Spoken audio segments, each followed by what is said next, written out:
La tourte voyageuse existe depuis 6 millions d'années. Les gens étaient étonnés de voir cet animal obscurcir le ciel pendant des heures.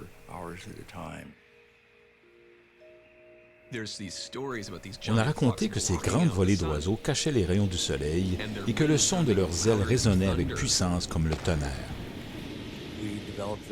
Nous avons développé des techniques pour les chasser et les capturer au filet, et nous les avons toutes exterminées. Quand j'étais enfant, ma mère m'a dit que lorsque la dernière tourte est morte, en 1914, cela avait brisé le cœur des Américains. Face au monde, la tourte était une des choses dont les Américains pouvaient être le plus fiers, mais elle est disparue. Ce livre, c'est essentiellement la Bible de la tourte voyageuse. Je suis le chercheur responsable du projet de déextinction pour ramener à la vie la tourte voyageuse, une espèce disparue.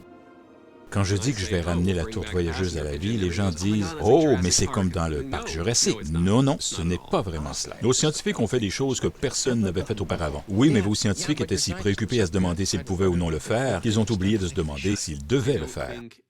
Je ne crois pas qu'une tourte va venir s'emparer d'un avocat sur un siège de toilette.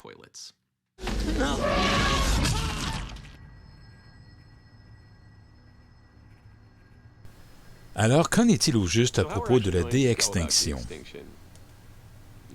Tout organisme a un code unique dans ses gènes. Ce sont les codes de l'ADN qui a été prélevé sur la patte d'une tourte voyageuse. Quand vous avez l'ADN, vous pouvez en faire une cellule vivante. Nous allons séquencer tout le génome de la tourte.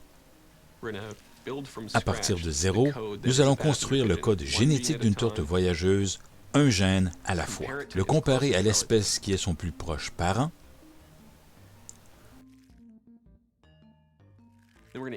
ensuite nous allons introduire l'ADN dans la cellule d'un pigeon à queue barrée.